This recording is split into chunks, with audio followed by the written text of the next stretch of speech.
That is the best introduction I have ever had, and before this evening is over, you'll understand what I'm talking about. My name is Jack Boland, and I'm an alcoholic. I feel so good that I can hardly stand it. There's no substitute for feeling good.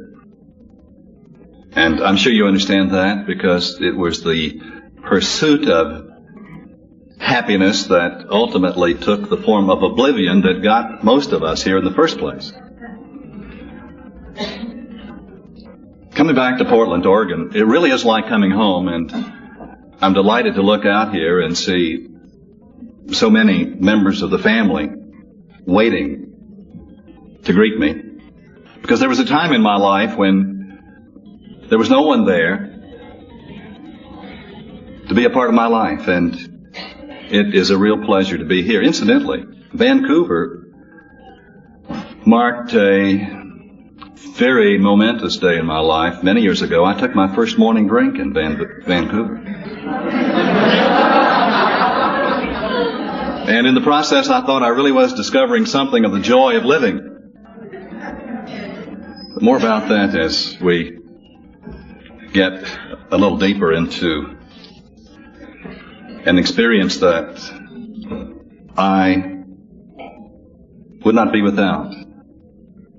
When I say to you that my name is Jack Boland and I'm an alcoholic, I am speaking from strength.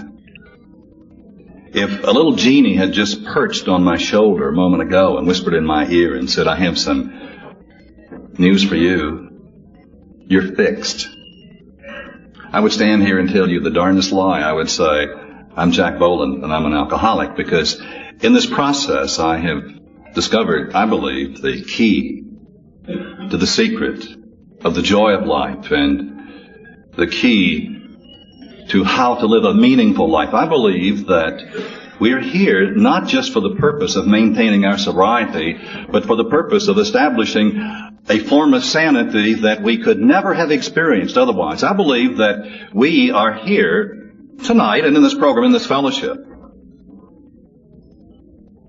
for the primary reason that we've been placed upon this planet, to discover who we are and what we are.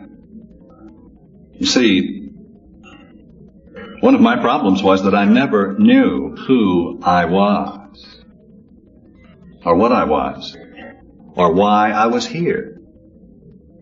And I suspect that you can identify with that statement. There was an Al-Anon who had been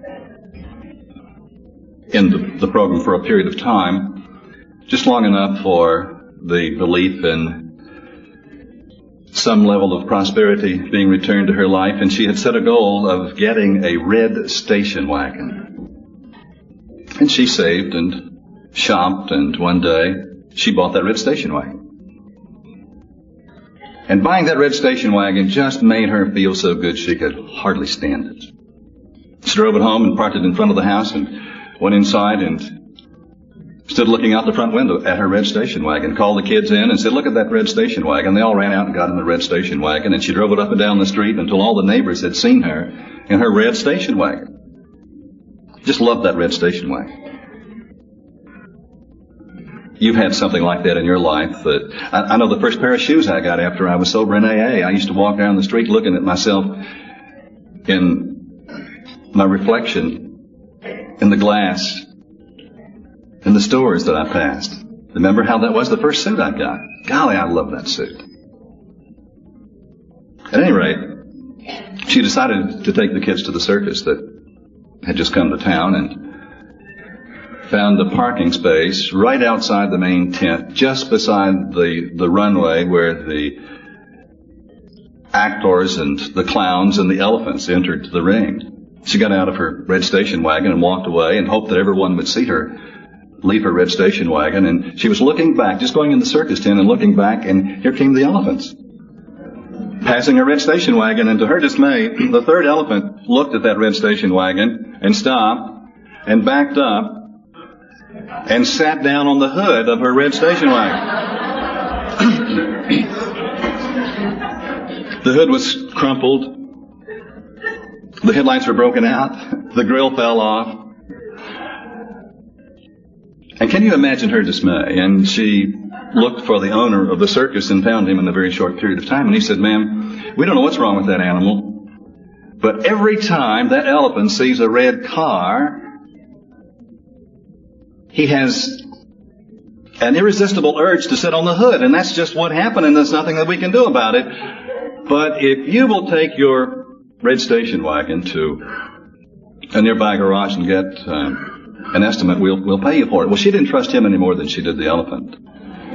So she dashed off to get an estimate so that she would be back in time. But the circus, and about 3 blocks away, just in front of her, now you're not going to believe this, 2 automobiles ran a red light and crashed into each other, head on. She slammed on the brakes, slid to a halt inches, just that close to the accident. And moments later, there were sirens, and the fire truck arrived, the policeman arrived, and she was standing there looking at the accident, and the ambulance drove up, and 2 attendants leaped out of the ambulance and saw her standing there, and they came rushing over and she said to them, "Oh, I was not in this accident. An elephant sat on my hood."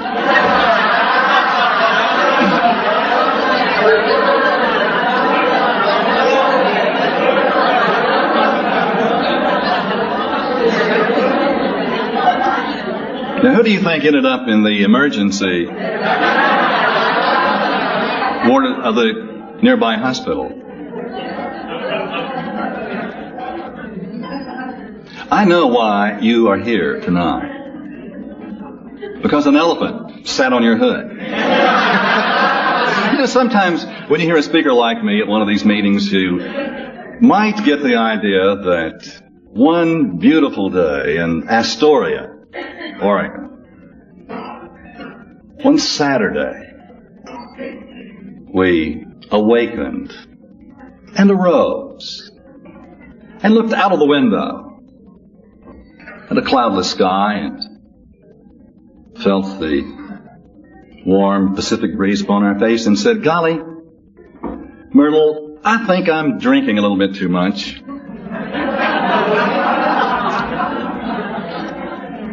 They tell me there's a group of people here in Astoria that has done something about their drinking problem.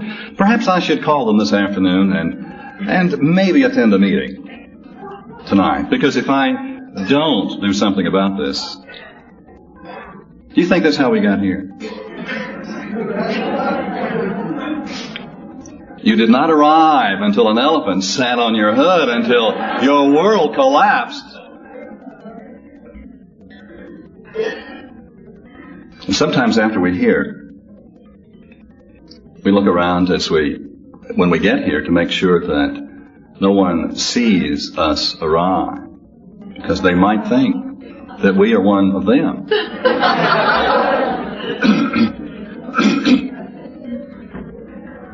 I've been sober since July the 10th, 1953. Very active in the program. And in all of that period of time, I have never known one anonymous drunk. There has never been an anonymous alcoholic, except we are anonymous to ourselves. One of the symptoms of the disease of alcoholism is the denial of our alcoholism. We cannot see it. We will not submit to this concept. We are the ones who do not believe it. If you are here for the first time, though, I would like to take just a moment to speak to this idea of anonymity. Anonymity was never intended to be used to protect we alcoholics from the world. The principle of anonymity was used to protect the program from us. And if you have not yet...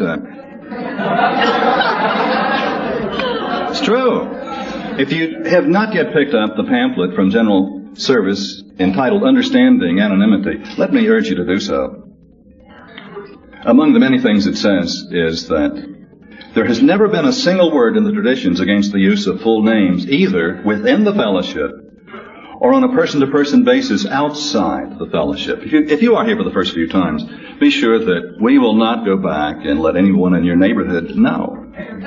That's the good news. The bad news is they already know it.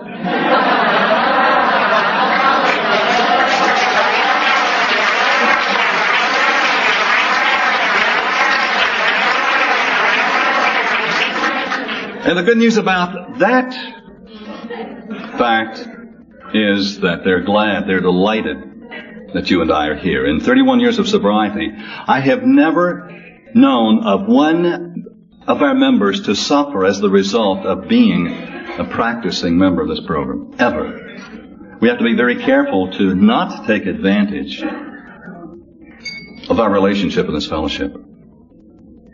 If you are here for the first time, let me welcome you. You are in the right place, and this is especially true if you are an Al-Anon. You shall meet two new people walking through that door tonight, one the alcoholic and the other the family member.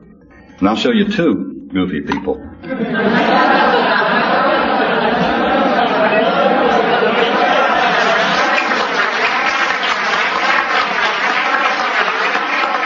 How many Al-Anons are here? Would you raise your hand so that I can see the Al-Anon? Wow, that's dynamite. That's absolutely great. You are...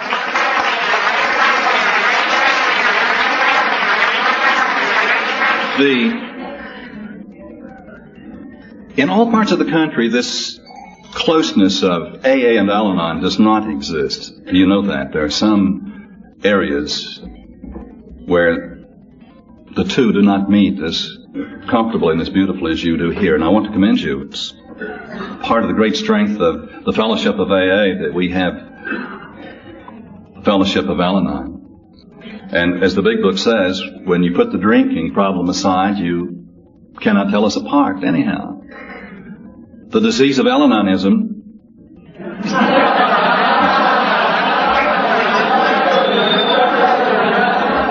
is very similar to our own, and one of its basic symptoms is the love of suffering.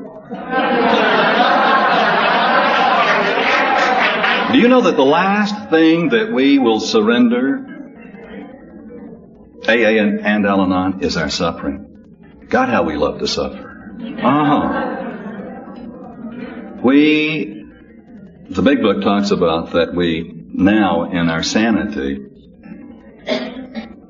absolutely insist on enjoying life, and that we're willing to eliminate the manufacturing of misery. But we were so good at manufacturing misery that it takes a while, it takes a time to begin to get the hang of this idea that happiness, permanent happiness, daily happiness, weekly happiness, consistent, constant, total happiness is a possibility. Do you know that we are afraid to believe that happiness might be normal?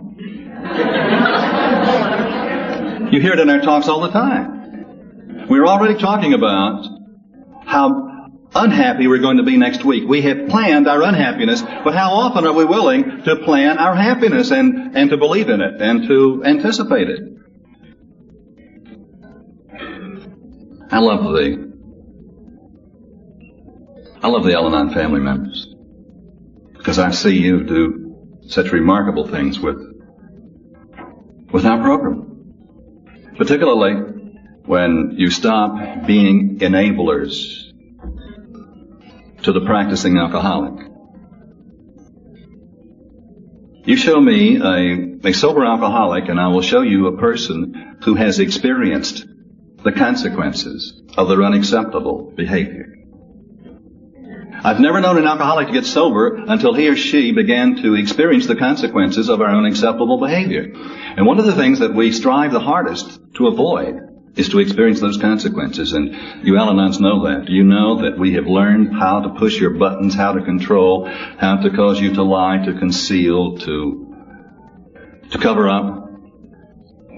But you were waiting for us to come along.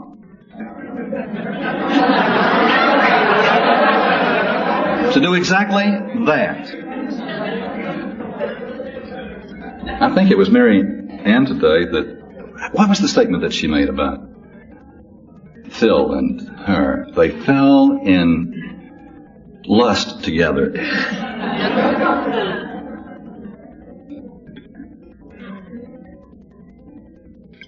Most of us have fallen in sick with each other. It was our sicknesses that met.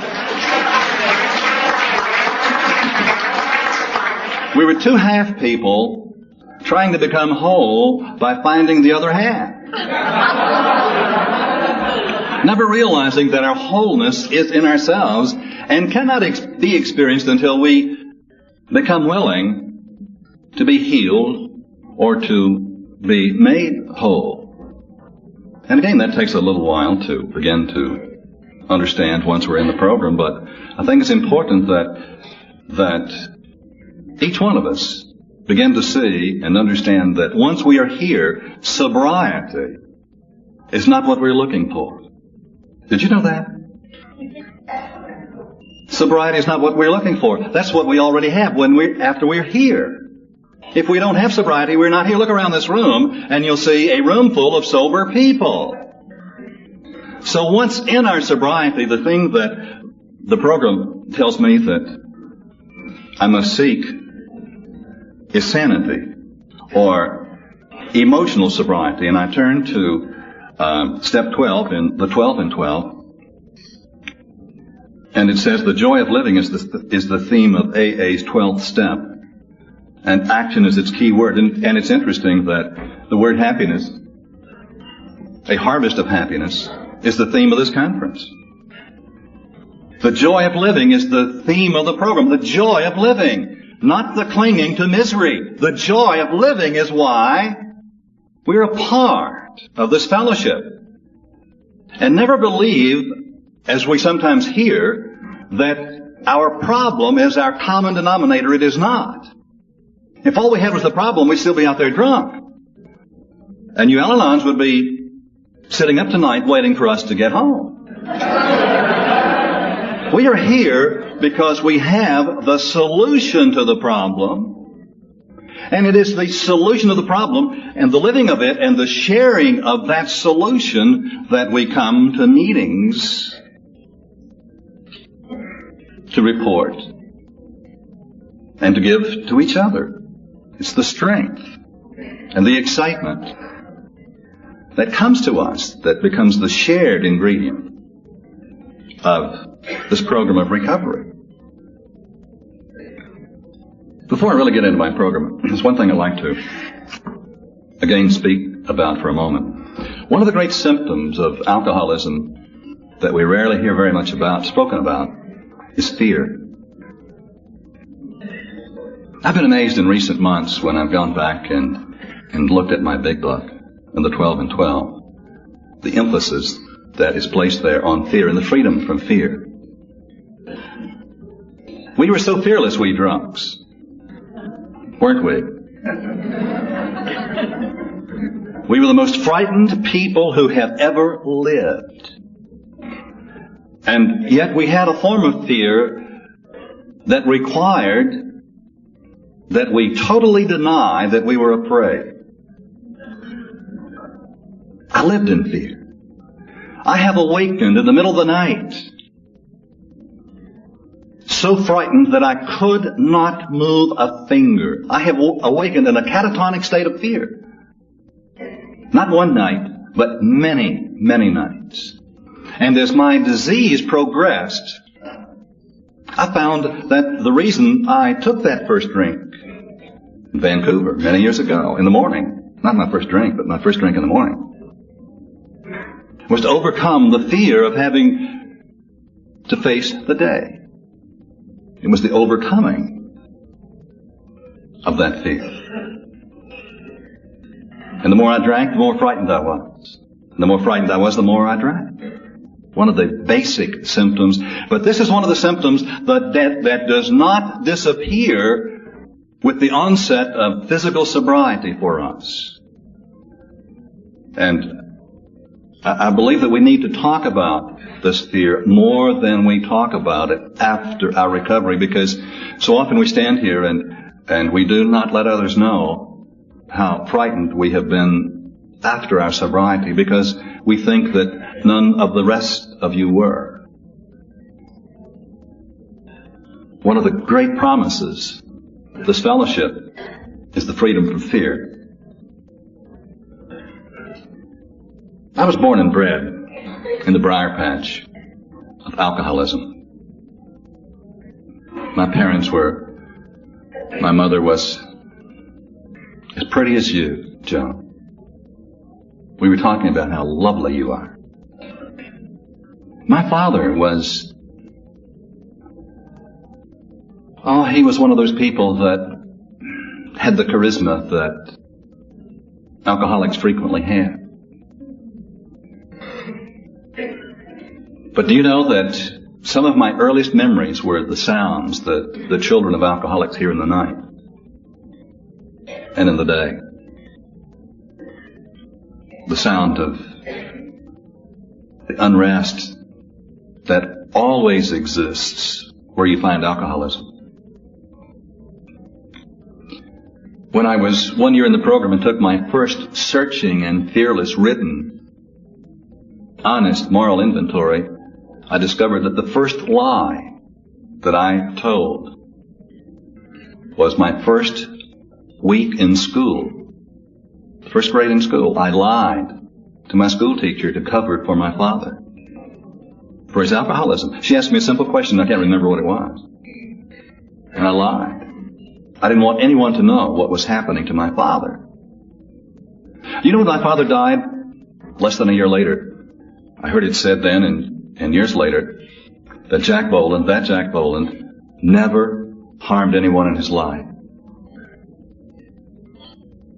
We alcoholics have hurt a lot of people, more than we know, and I don't say that to put a guilt trip on you. We've had enough of that. But it's very important that we do see the impact that our alcoholism has had on other persons. I knew that my father, when I was a small child, I knew that whatever it was that was happening to my father was disturbing and destroying my own life. And in the years that followed, after his death, I came to blame him greatly for the fact that I never had an opportunity to go to college.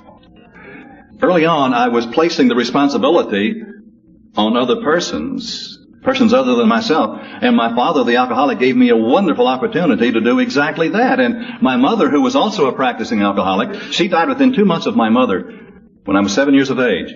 And her death came as the result of alcoholism. She was drinking with some friends and one weekend and had appendicitis and peritonitis set in. She died, as people did in those days. If she had not been drinking, she would perhaps have had medical attention and lived. Alcoholism, the destroyer, people's lives, minds, of their image. Do you know that when I was a practicing alcoholic, I was absolutely sure that all the people that I loved, quote unquote, were in good hands? Why, I thought they were in better hands than Allstate in my life. Let me tell you what's just happening with my 3 sons. This last year, 1 year ago, my eldest son, whose name is also Jack, went into treatment. I happen to have some friends who have a very fine alcohol and drug rehabilitation center in Montreal, Canada, and Jack went there at their invitation. And he did not go because drinking was a problem to him, but he went because in his present career, he is a vice president of a very large banking institute.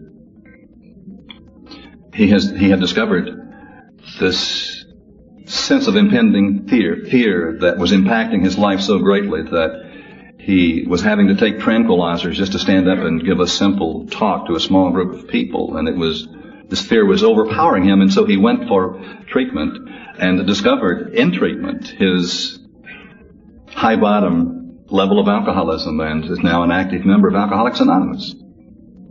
And his fear is gone as the result of acknowledging the agoraphobia. Agoraphobia, or are you familiar with that term?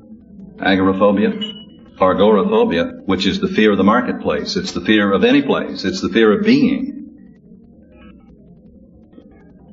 The experience that Jack had in recovery of being able to go back to take a searching and fearless look at his life was so wonderful that he insisted that his wife go.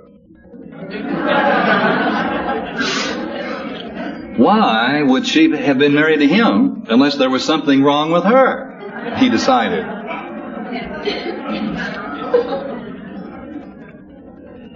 And that month in recovery changed her absolutely dramatically.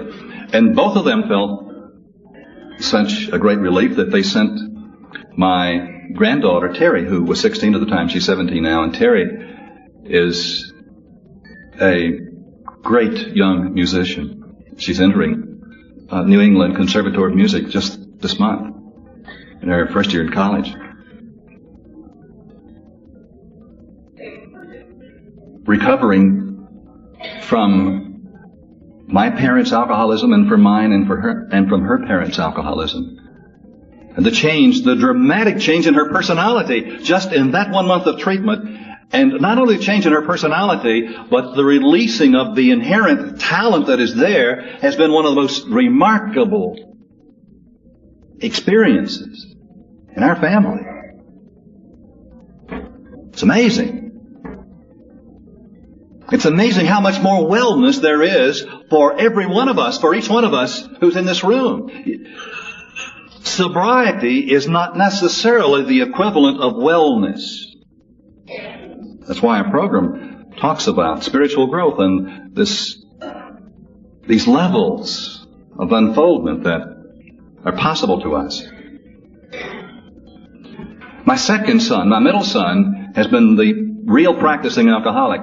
Now I have to tell you about Gary. When he was a small child, he was one of the most lovable and loving, thoughtful, kind children I've ever seen in my life. There was never anybody. To see Gary was to love him. And that lovableness disappeared with the onset of puberty with him. And when he was about 14, he discovered the magic of taking a drink. And by the time he was 17, I was spending more time in high school than he was.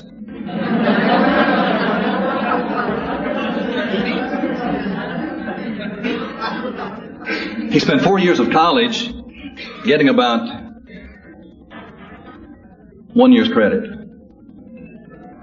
And time passed, and one day, a long time ago, I said to him, because I'd learned in this program that to not accept the unacceptable. You do not help an alcoholic by accepting the unacceptable. To the best of my ability, I did everything I could to help him, and then one day I said, Gary, I really do love you. I just love you so much I can hardly stand it. But I can hardly stand you. And so you and I stop playing this game of being a father and a son. I don't have a son and you don't have a father because neither of us are acting like it. And if someday you should decide that you want to do something about your life, let me know. I'll always be here. And I had to give him the right to die. Do you understand what I'm talking about? I had to give him the same right that I chose for myself, which was to go out there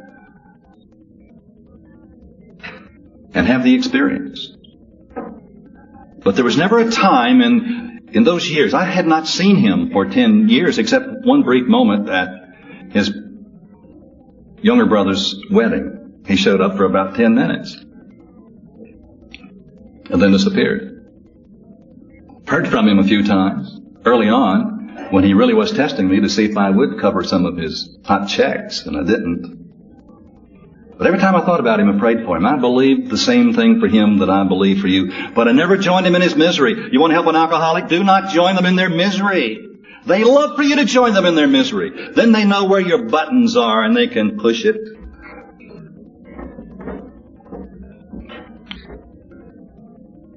Three months ago, through a series of miracles. This is the program of miracles, friends. Did you know that? You don't know that? That's what it's all about. It's about not just the miracle of sobriety, but the ongoing miracles that can be ours if we will practice these principles in all of our affairs. I was able, behind the scenes, to cause some things to happen that led Gary to believe that an elephant had just sat on his hood. And he called me. After 10 years, he called me and he said, "Dad, can you help me?" And I was waiting for his call. And I said, "On whose terms?" And he said, "Yours." I said, "I can help you." And he went to treatment. And while he was there, he had a spiritual experience. An incredible thing happened to him, and the sweetness that he had as a child has returned. It's amazing, absolutely amazing. And his wife is in treatment now. Golly, we're an alcoholic family.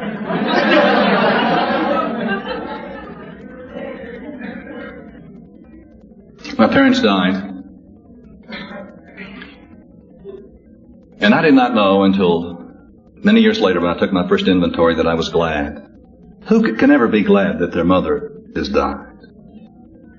And that their father has died?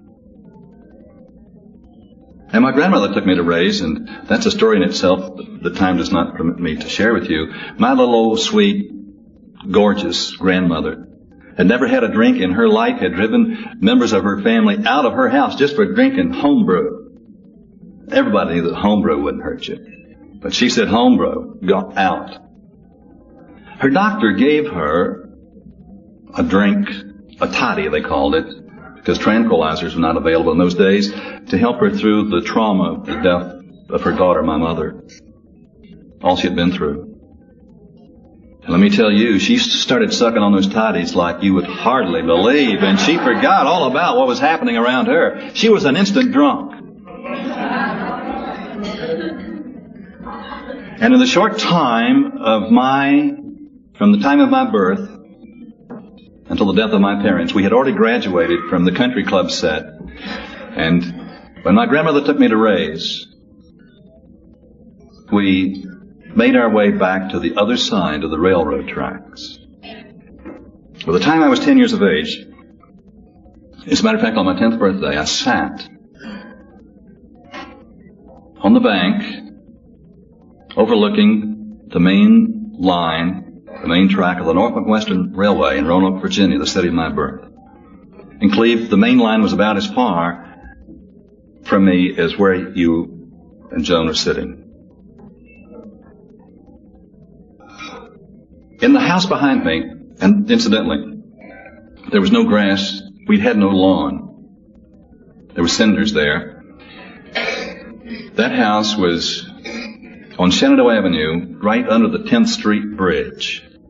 And here were the railroad yards of the Norfolk and Western.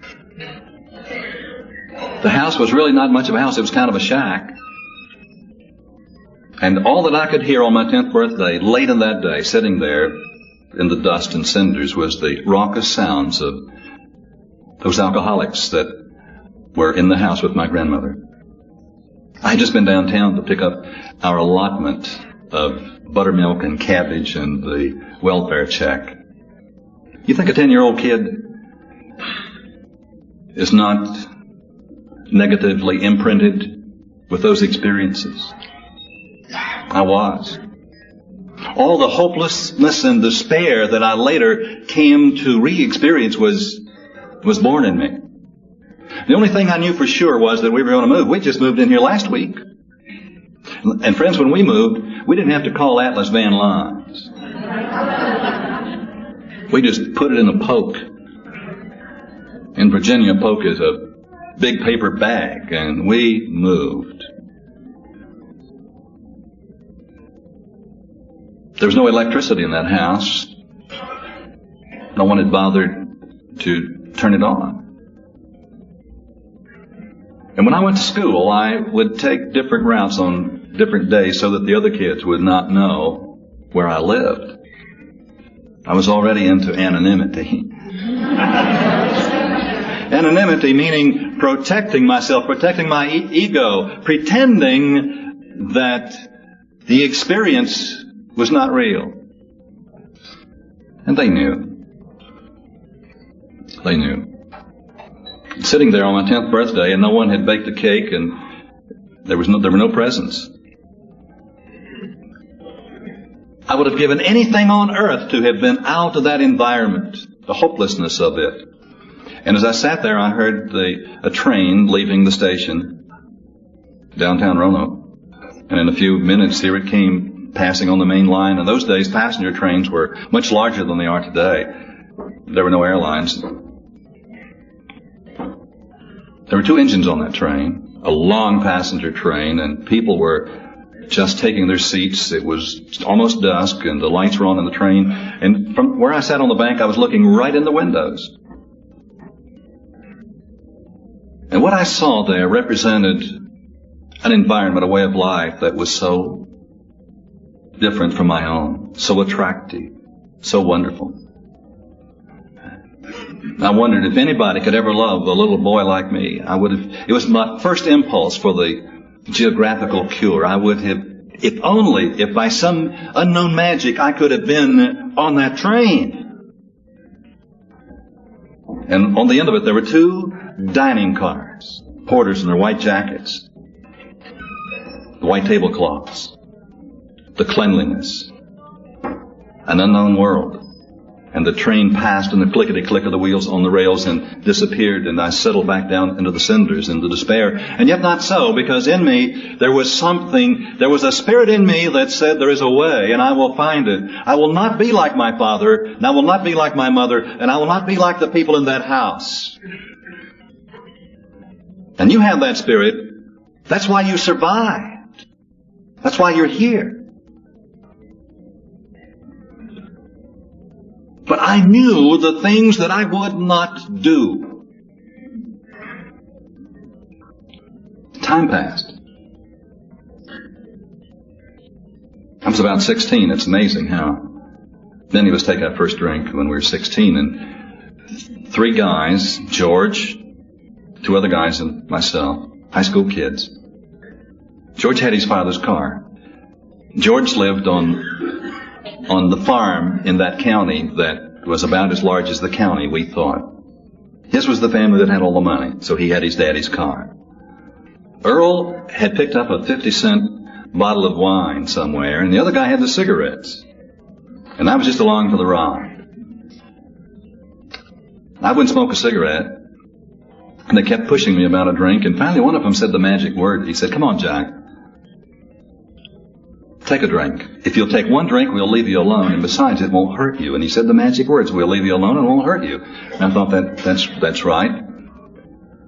And they passed that bottle of wine back to me, and I took a little old drink. And a few seconds, a few moments passed, and I felt a sort of a tingling sensation in certain parts of my body, like my fingertips and my mouth. It made me feel so good I could hardly stand it. And I said, "George, pass that bottle back here." And I took another drink. I thought, if 1 drink makes you feel that good, I'll take 2. You see, I was already hooked at that moment. It was like having a spiritual experience without God. It was the opening valves in my mind. I was experiencing what I intuitively knew to be the truth. And I defy any human being to feel that way and not return to the source. I can tell you that if prune juice made you feel that way, I would have had a real problem.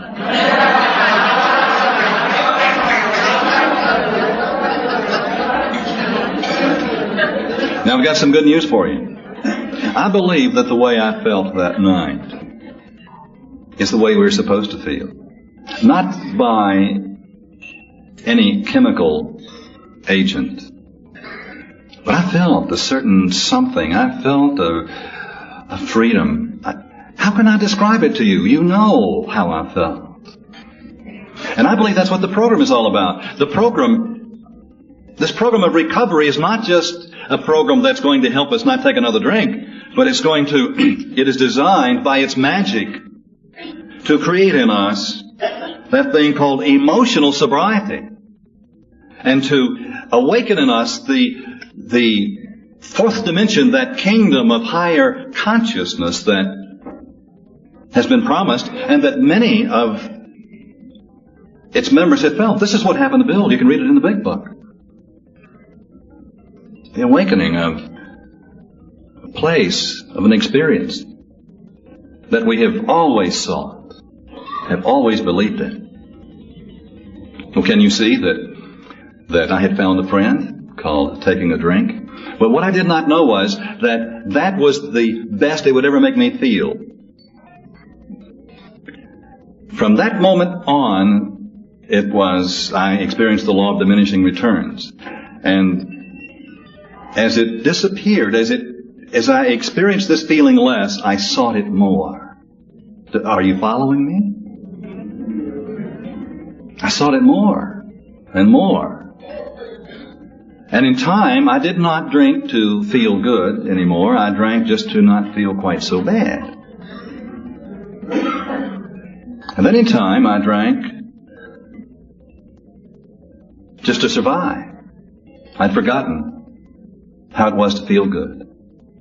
It was drinking because I had no choice. And that was the progression of the disease of alcoholism. One of the symptoms of the disease is the progression of it. It is we always get worse. Worse meaning that we are more completely removed from that which we sought in the beginning, from that which we experienced and believed in the beginning. At any rate, I found a friend, and it stood me in good stead in high school, I thought, and then I went off to a different part of the world to win the war, different than from Cleve last night. Ended up out here on the West Coast, some time in Astoria, the Naval Air Station there. Came back into civilian life, scared to death. In my whole life, I never said those words. I'm frightened. I couldn't. But I had this obsession to succeed. There was something in me that would not settle for the status quo. And like every alcoholic that I know, I spent a period of time falling up. You know how we fall up. I came back and accepted a position and fell up in that position and graduated to another position and fell up. And with the passage of time, though, and this happened rather quickly, even I noticed a change in my personality. I caught myself in moments of anger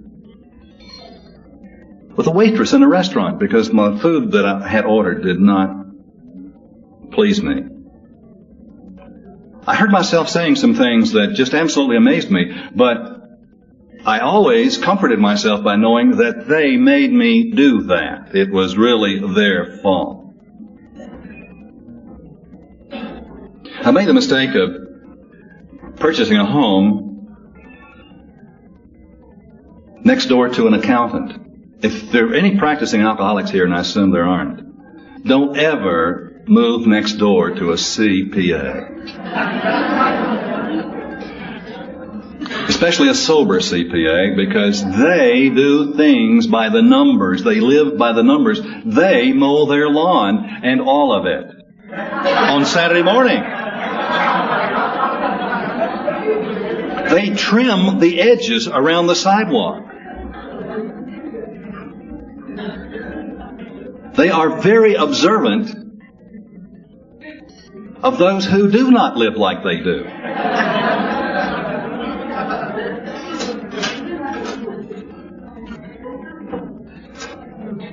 I was falling up.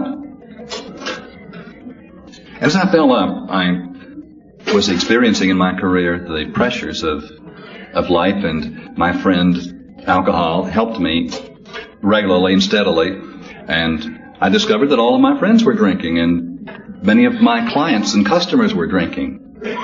And in time I became convinced that it was the drinking and the association that I had with drinking that was the cause of my success. It's amazing how we draw to ourselves those people who are like unto ourselves. I noticed, though, I could see, even then, that all the things that I was not going to do I was doing. I found myself doing some of the strangest things. Now, beginning to carry a shovel in my car, the back of my car, was not very strange because I was preparing that for Garnet. Garnet was my brother-in-law. I was having trouble with more and more people, but the relationship between Garnet and me had really deteriorated. Garnet was the person that had made my life the most miserable. And I decided to fix him. Now, when I say fix him, I don't mean to get him well. I mean to fix Garnet. And I began to spend a lot of time thinking about Garnet.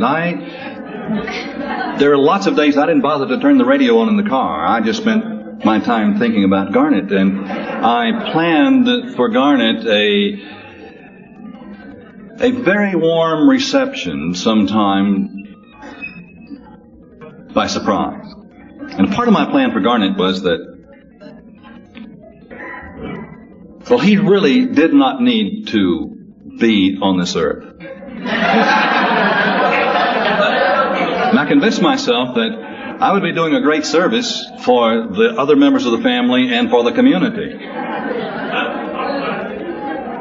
In trying to work out the perfect crime, though, it was very important, number one, that I not be caught because the court might not understand, that I not be the perpetrator of this crime. And I had it worked out so that I could do it, that I could fix Garnet. Except it was also important that Garnet know. I didn't want the court to know, but he had to know that I was the one that was doing it. It would not come out right unless he knew. I was never quite sure that I had it arranged that way. But I carried a shovel in my car just in case it should happen. When I fixed him, I was going to bury him, and I had some spots allocated for that purpose. Now, in time, also, there are a number of lakes in southwest Virginia where I lived at the time, and there were bridges over those lakes. And so I carried a chain in the back of my car with a weight on the end of it. Are you beginning to get the idea that I was undergoing a personality change?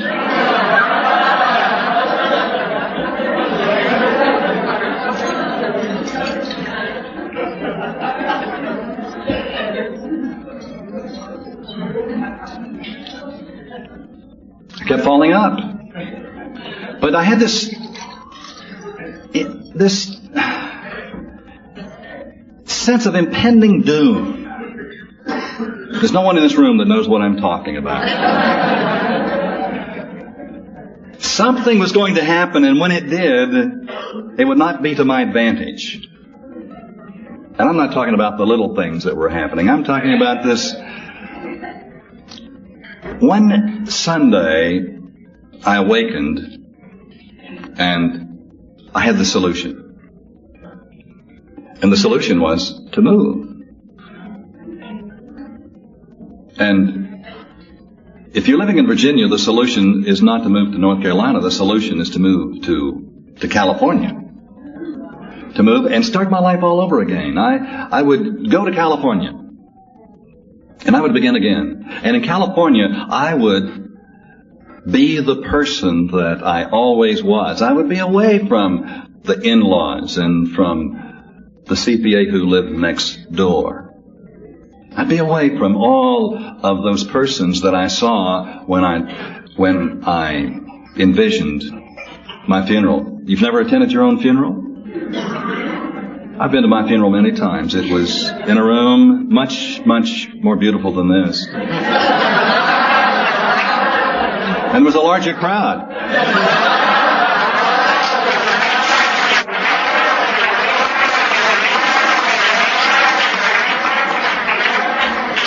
And my casket was right here, right where I'm standing right now. And you never saw as many flowers in your whole life. And I stood right back in the corner where those guys are, right where you who are in the corner, you are standing where I was when I attended my funeral. And there was a long line of people who came down this side and slowly walked by my casket and gazed upon me there. I never came up and looked, but I knew that I was there. And if they walked by, each of them, one by one, tearfully, would say to me in the casket, and for everyone to hear what they should have said before I died, how sorry they were for what they did that put me there. And I could hear them back there in the corner, and I would say, "That's right, you son of a gun." That's not exactly what I said, but it's close enough. And each of them assumed his or her rightful responsibility for my demise. It gave me a great deal of satisfaction, and yet it infuriated me that they had not said it while I lived. I went through this experience so many times that you would believe it. You would believe it. And so I awakened this Sunday morning, free of them. I knew what the solution was, to get away from all those people that had caused my problem and to go out into the wonderful world of Southern California, because I really was a palm tree person at heart anyhow.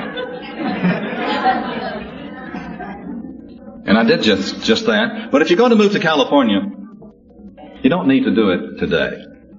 Once the decision was made, I spent more and more time down at Silver Gables. I spent so much time at Silver Gables, and I told them the wonderful things I was going to do in California. It just happened that the same day I made the announcement, Fred, the bartender, cut his toe off with a lawnmower. And the guy said, "Well, since you are not going to be working for a while, Jack, I don't know how they figured that out. We'll put you in charge of the fund. We'll take up a fund for Fred. We love Fred, the bartender. Remember how we love those bartenders." And they put me in charge of the fund. And so time passed, days passed, weeks passed. I had not moved to California yet. And Fred, as a matter of fact, I delayed long enough that Fred's toe had completely healed and he was back on the job looking for his fund. Now I've got some news for you. Alcoholics will lie. I think it was Mary Ann today who said that someone asked her if an alcoholic would lie, and she said, "Is his lips moving?"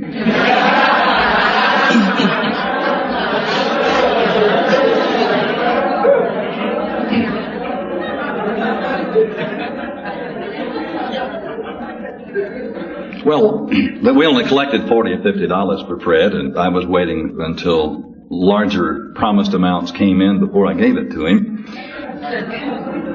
And Fred knocked on my door one Sunday morning. It's amazing how many things happen to me on Sunday morning. I was always home on Sunday mornings.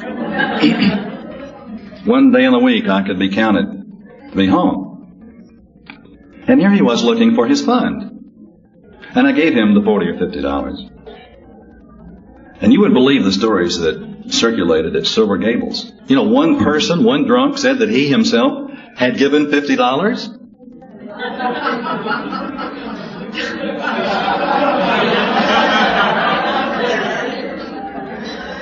There were $3,000 or $4,000 in that fund, according to the collected information gathered from that bunch of drunks. So I knew it was time for me to move to California.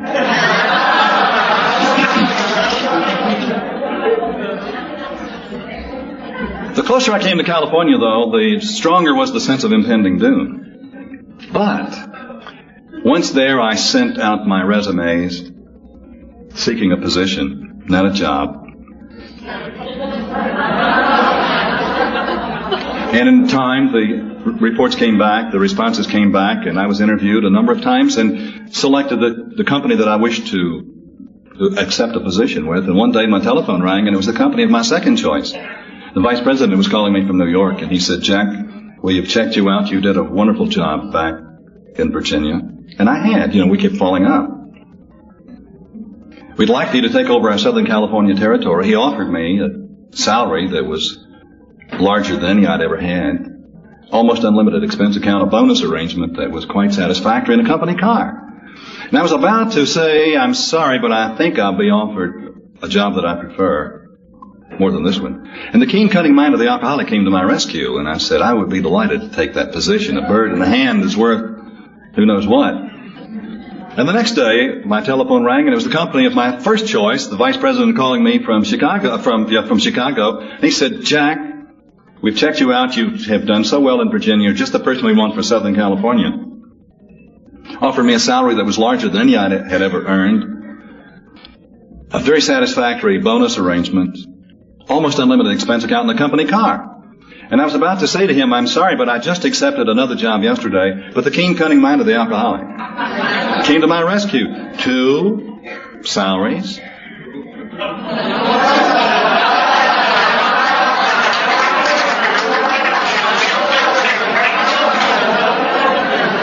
Overlapping territories. Now, this was a position. There was no direct supervision. I didn't know how I was going to work it out with those company cars, but I knew there was a way.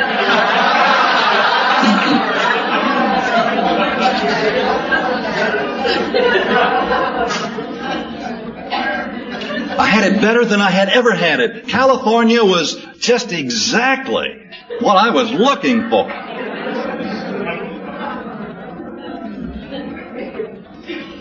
Now the surprise. You're not going to believe what I'm about to tell you. In less than 6 months, I had exactly reproduced my life as it existed in Virginia. The same people were in my life. They had different names, but they were the same people. They looked the same, they talked the same, they acted the same, and we did the same things together. It was astonishing. It was amazing. It was incredible.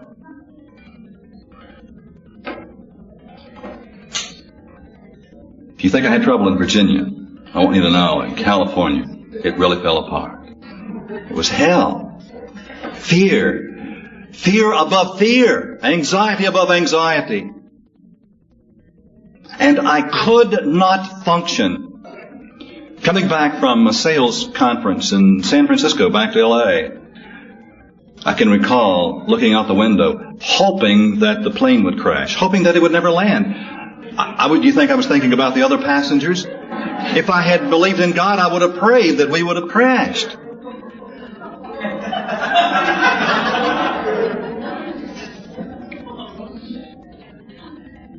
And we landed. One night in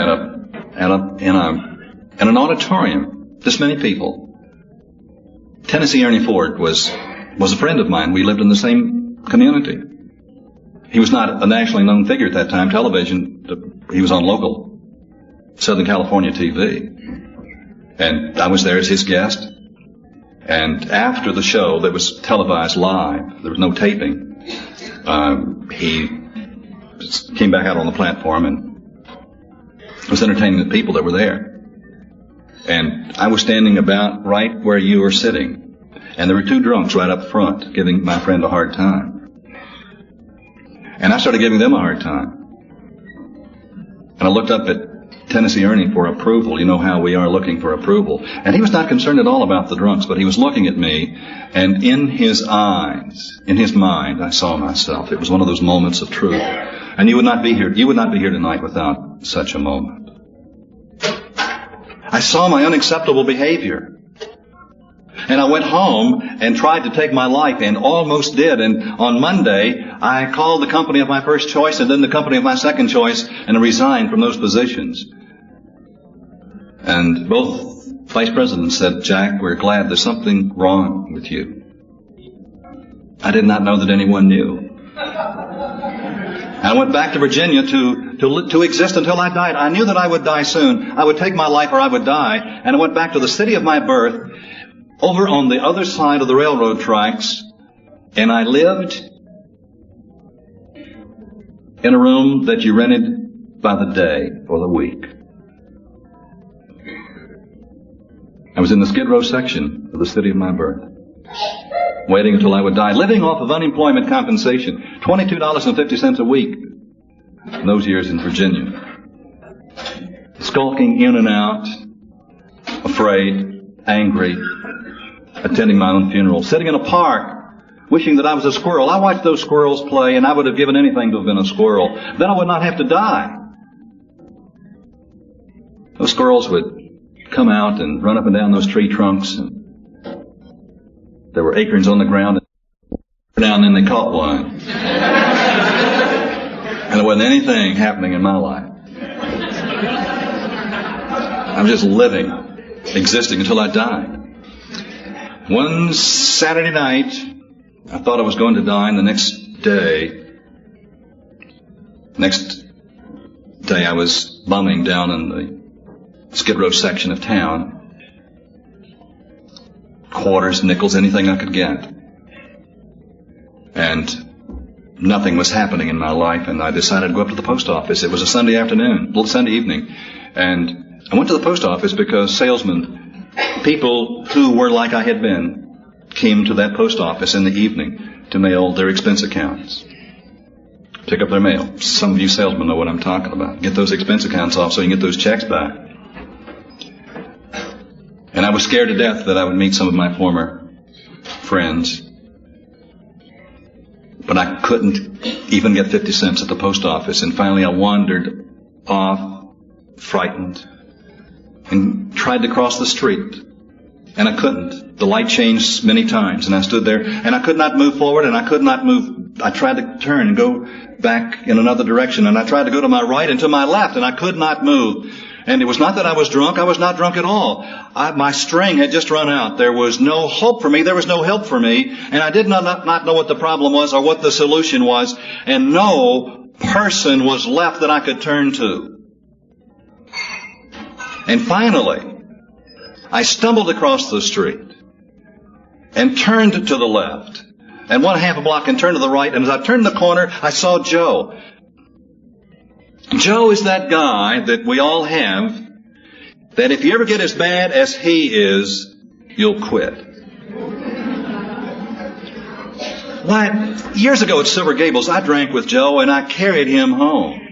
Now in Virginia, carry meant drive. But you drove Joe home and then you carried him the rest of the way in the house. And I carried Joe home and I would take him in and unloosen his belt and take off his shoes and stand in the living room and commiserate with Gene, his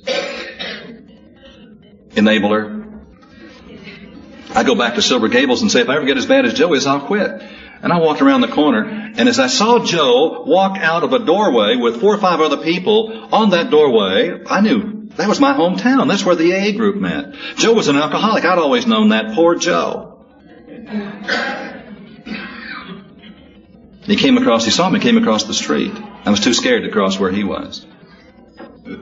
We went around a corner and he bought me something to drink, and I lied. I told him about how great things were in California. Can you believe it? Poor Joe, he's an alcoholic. And he had quit. If I ever get as bad as Joe is, I'll quit. A couple of days later, I called Joe and I said, Joe, are you still sober? And he was, and he came. And he brought Bud with him. And that was my introduction to the program. I did not know until later that Joe had only been sober 2 weeks when I walked around the corner. That's incredible. That's absolutely incredible to me. I just almost broke out in tears when I said that to you. And it's an amazing thing, though, how when we have surrendered, that the circumstances that we need always present themselves in the most magical of ways. And if you look at your life, you will see the magic, the miracle of it. That you are not here by chance, but by choice. And long before you made the choice, it was made for you by a power greater than you. And missed opportunity after missed opportunity, it made no difference. When you were ready, the way was clear. And that's why we're here. I have to let you know, though, that in time, you see, Joe never stayed with the program. He never got with the steps. He stayed dry for a period of time, and then success came, and then he started feeling so good he could hardly stand it. He went back out and got back into the world of business and took a few tranquilizers, and today he is a vegetable in the Veterans Administration Hospital. I'm so grateful for Joe that I can hardly stand it. I didn't get sober right away. That was May in 1953, and it took a little while for me, and I was back out there drinking. The only time I ever drank, knowing that I was an alcoholic. And within 6 weeks, the 6 weeks that I drank, 3 police departments were looking for me. The city, the county, and the state. And I thought I might be one of those people that could not make it. And finally I stumbled back into an AA meeting on July the 10th, 1953, and I was willing to go to any lengths to be sober, just to be sober, just plain old bread and butter sobriety suited me. And I took that last drink and did not take another drink, and every time the door was open, I was there and I stole a key. They wouldn't let you have a key to the clubhouse until you were sober 6 months, and that was the worst AA group that ever was. Let me tell you something. That group was 7 years old, and the longest length of sobriety in that group was 15 months, and that belonged to a guy who had just moved down from Brooklyn. There was no program of recovery. It was just, we all stay sober a day at a time. You know, the big book does not say that we stay sober a day at a time. It says what we really have is a daily reprieve, contingent on the maintenance of our spiritual condition. As the result of these steps, and there were no steps, and there was no recovery. I was staying dry, scared to death. And I got the worst job I ever got in my life, selling second-hand cars for a crooked second-hand automobile dealer. And each time a customer walked on the lot, if you're selling cars for a living and you're afraid of people, you've got a problem. A customer would appear and I would run around behind the little shed and hide, and I'm not putting you on. And one day a customer cornered me and they wanted to look at that little old Ford parked right there, and there were 2 sets of keys in a plastic cup. One belonged to that Ford, and I never could figure out which set of keys belonged to the Ford. Do you believe my life was unmanageable?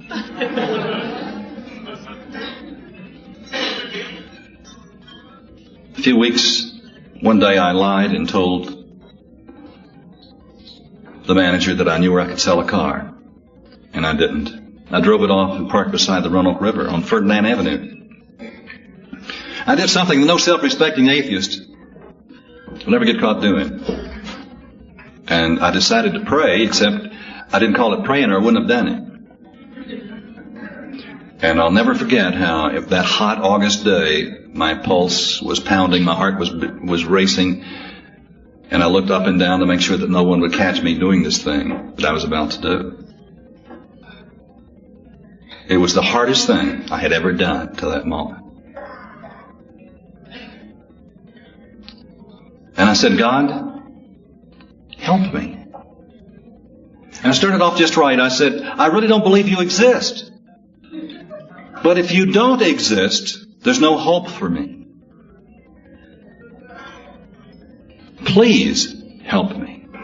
And the moment that I said help me, a remarkable thing happened. You see, help for me had always meant something external. You do something for me that I need to do for myself. And instantly I was afraid that God would give me a better job if God did exist. And I said, don't give me a better job. I can't do the handle the one I've got now.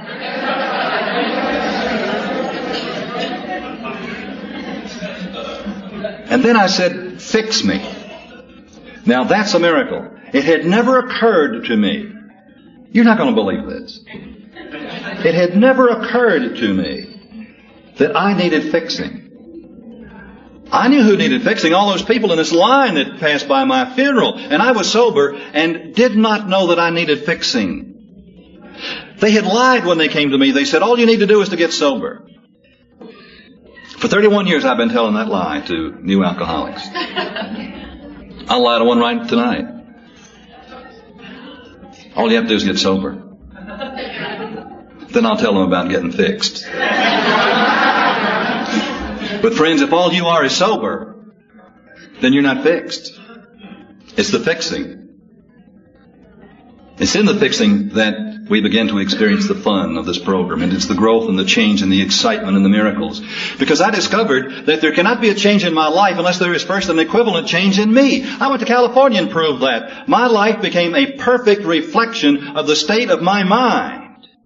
I removed myself from Virginia to have a new life, and I recreated it perfectly in California. Because nothing changed, and I came back to Virginia, and everything was the same. And I was sober, and there was not one difference in my life at all, except that I was physically sober, but as miserable, as frightened, and as angry as I had ever been, but even more powerless, more incapable of functioning.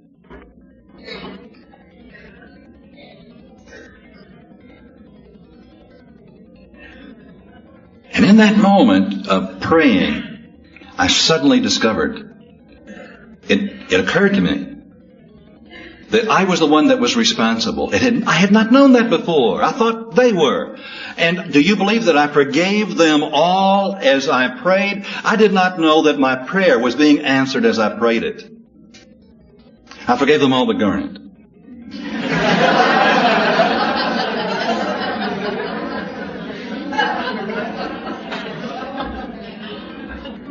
Nothing happened. There was no bolt of lightning. Went out on Saturday night to play poker, and I went over to the next county, got in the big game, lost everything I had, which wasn't a whole lot, wrote some hot checks, and coming home the next morning, scared to death. I was normally scared to death anyhow, but even more frightened because I knew what was going to happen on Monday or Tuesday when those checks hit the bank. Those guys were going to come. They're the ones who come and knock on your door and say, "Where is it?" That's the game I was in. And as I drove along in that old second-hand car, I heard a preacher talking on the radio. And I didn't want to hear any preachers, even if it was Dr. Norman Vincent Peale. And I turned it off. And just as I turned it off, I heard another voice that said, "Perfect love casts out fear." And I reached to turn the radio off again, thinking I hadn't turned it off. And instantly, I felt the presence. It was in me, and it was all around me. Perfect love casts out fear. And I did not know how frightened I had been until instantly I was not afraid. I felt so much love I couldn't stand it. It was a love above love. And that presence that loved me loved everybody on this earth, except we just don't know it. It had always loved me, except I had not known it. And I saw that what had happened on Thursday, I had conformed to the steps of AA. I had actually in that prayer taken the steps. That's why I take them every day. This morning before I was out of bed, I took the first step, and the second, and the third.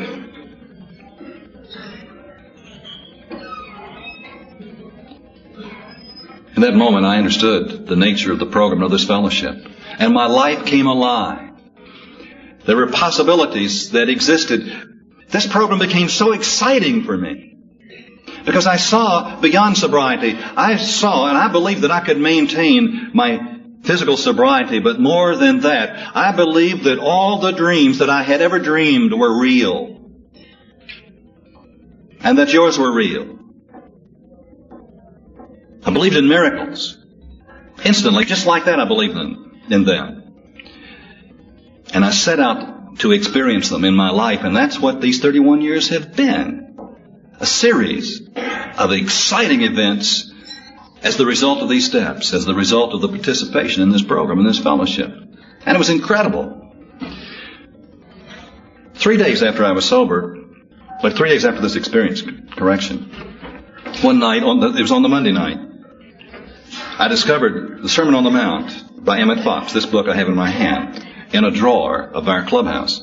No one had ever read it. It was stuck in the drawer. And I picked it up, and it amazed me because it was the story of what was happening to me inside myself. And then a short time later, I met Marty Mann. You know Marty Mann. And we became dear friends over the years. And Marty told me the first night we talked, she said, "Well, the Sermon on the Mount is the original big book of Alcoholics Anonymous. Before we had the big book, we would give this to the new members, particularly we in New York, and we would say, 'Here, read this. It will fix you.' If you haven't read the Sermon on the Mount, pick it up. It might fix you."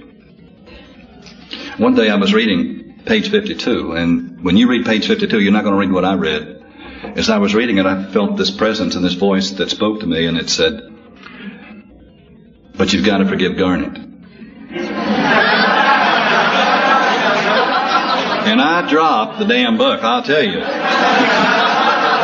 My life was so exciting. Miracles were happening to me. Friends, my whole life was turning around. It was exciting. For the first time in years, it was exciting. For the first time since I was a child. And I said, I won't forgive Garnet. And the voice said, well, you will. And I said, I won't. And the voice said, well, you will. And I said, I can't. And I knew I had God licked at that moment. You couldn't forgive Garnet. Anybody that knew Garnet knew you couldn't forgive Garnet.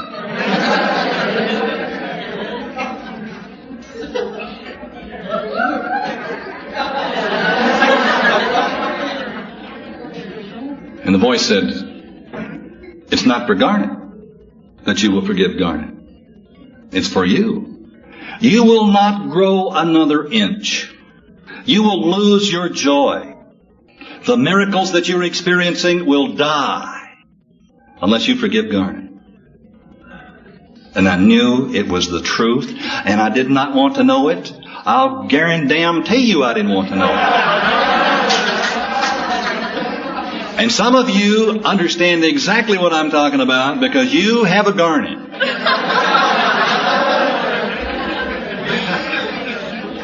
But if your prayers aren't being answered, and if you've lost your joy, hear those words.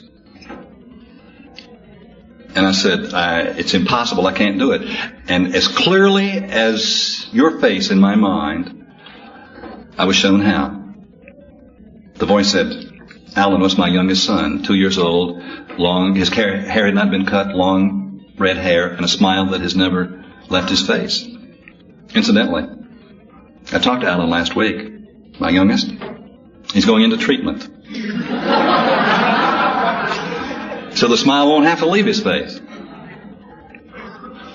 And the voice said, pick up Alan in your arms and love him. And I did, and it was so easy to love Alan. And I loved him so much I could hardly stand it. And then the voice said, now, switch all that love to Garnet. I did, and it quit. I said, see, you can't love Garnet.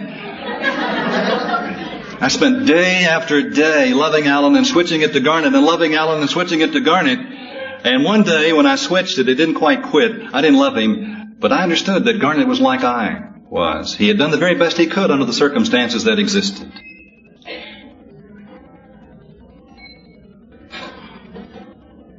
A short time after that, I was driving along in that old automobile that I couldn't sell. On a 4-lane road, and here passing me was a new 19, whatever it was, brand spanking new right off the showroom floor, Oldsmobile or Buick. Two-tone brown, I can see it in my mind right now. And I was looking at that car. You know how we love new cars, especially if we don't have one. And that car got right out in front of me, and I was admiring it, and I looked over, and you'll never guess who was driving.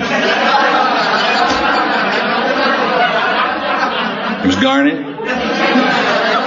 And instantly, like that, I loved Garnet. I loved him. I was glad he had that car. A month before, I would have run him off the road if I'd seen him in that car. And I loved him. And I went to him and made my amends to him, as the big book said, and as the 12 and 12 told me to do. I told him all the things, not all of them. He never knew how close he came to getting fixed.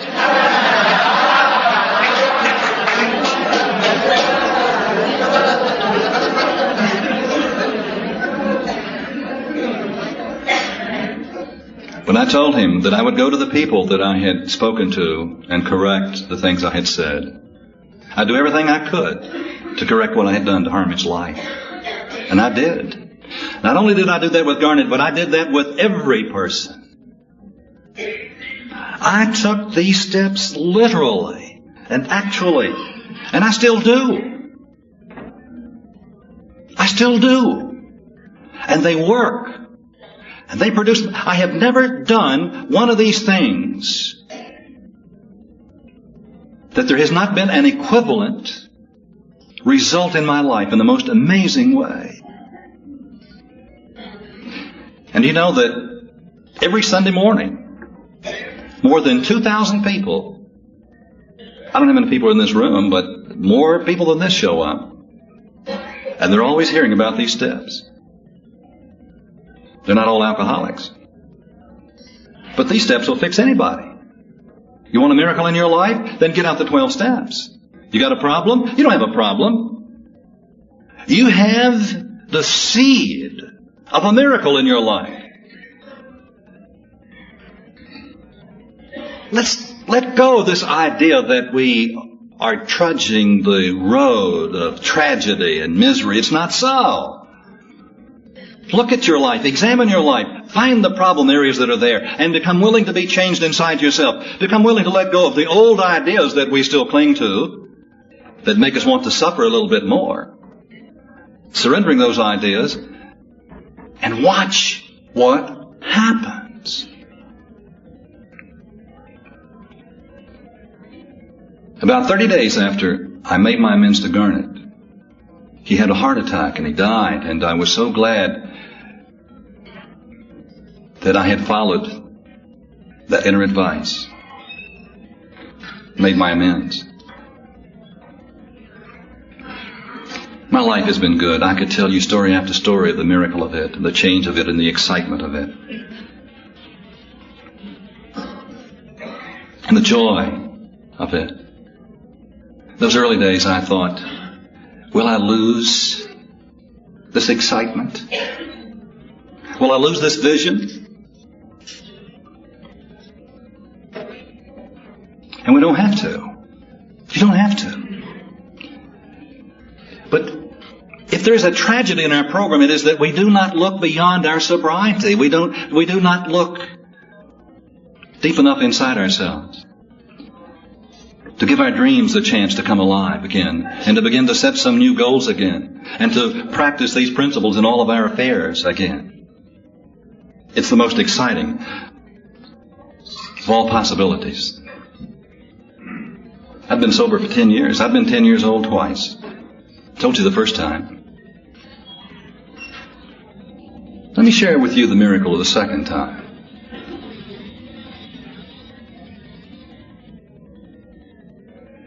I was afraid in the beginning that my alcoholism had destroyed the hope of a bright new future. Then I saw that it hadn't, and my life got better than it had ever been. And then it got better than that and better than that. And by the time that I was 10 years old in the program, my career had changed dramatically. And I wasn't falling up. I was moving up and enjoying my life. And at the time of my 10th birthday as it approached, I was in the process of taking a searching and fearless written inventory. I do that twice a year, whether I need it or not. And I always need it.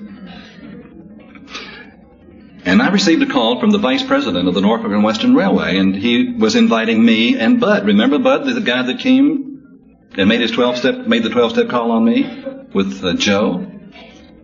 Bud was the president of the company that I worked for.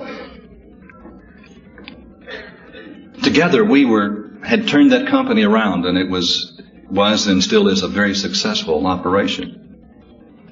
And we were invited with a group of other businessmen in that community to take the weekend off, the guests of the railway, to go over to one of their properties in West Virginia.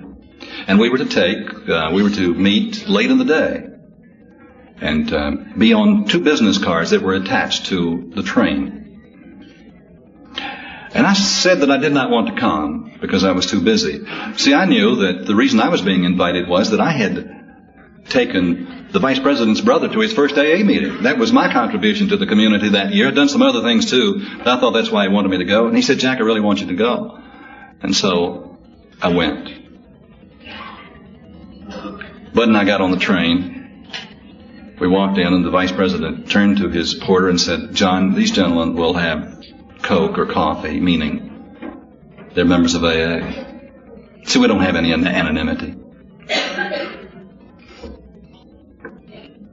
He introduced me to some people I did not know in that car, and then he said, Jack, come with me, and moved into the second car. He said, you will dine here. In the center of each of those cars was a dining table. And just at that moment, I felt the jerk of the train as it began to move away from the station. And I was meeting some people that I had not yet met. businessmen from that community of my birth. And I was standing in exactly the right place. Looking out the window, I suddenly saw Shenandoah Avenue and 5th Street and remembered a time when I was 10 years old, sitting on that very bank, watching a train leaving the station going west, wishing that I was on that train and wondering if there could be anybody that would love a little boy like me. I stood there with tears streaming down my face. I cry a lot in this program. I knew that I would see the spot in just a moment where I sat. And I knew that the prayer I prayed as a child was being answered at the time of my 10th AA birthday. 10 years old, I sat there without shoes on my feet, without a present, with alcoholics behind me, wanting to be on a train going west. And here I was. I ask you, is that a coincidence? No. It's the prayer. It's the prayer of your heart being answered. And I can tell you tonight, my friends, that the earnest prayer of your heart will be responded to if you pray it. We passed that spot. I stood there crying, knowing that I was there as the result of these steps, the result of this program. Do you see why I love this fellowship? Do you see? My granddaughter, when she was in treatment, 16 years of age, wrote me a letter that I will treasure all my life. See, that day on the train, I discovered that it was not, that my good had not come because I had found some people who loved me. My good had come because I had experienced a God who loved us all. And that God's love in me loved everybody. I had found that I could love. And that love had set me free from the fear that had plagued my life. My granddaughter wrote me and she said, "Granddaddy, I never understood you until now." And she said, "I see that it is your mission in life to tell people how great they are. You have always been telling me how great I am, and I never believed it until now." It's true. Let me read to you in closing some words written by William Arthur Ward. You are great. It does not matter what has happened to you, you are great. It does not matter what your experience has been. Do not judge yourself longer than this moment by what has happened to you, because our book and our program promise you that in time you'll be glad that all those things occurred. You are great. Within you are unlimited possibilities for good, for growth, and for achievement. Your mind is mightier than the tallest mountain, stronger than the force of the winds, and more powerful than the currents of the seas. You are great. Your spirit, which is the real you, contains dormant seeds of vital energy, of creativity, inspiration, infinite potentiality, and dynamic immortality. You are great. You have a beautiful, unique, and joyous influence that reaches far beyond your wildest dreams, blessing the lives of others beyond your fondest imagination, because the Spirit in you is great. You're a finely tuned instrument of love, if you will but believe it, share it. And the peace that already exists within you is yours for the asking. The world is waiting for you to put your greatness into action and to rise to new heights of enthusiasm, of service, of attainment, of prosperity and freedom. You're great. You are. But begin tonight to become even greater. God bless you.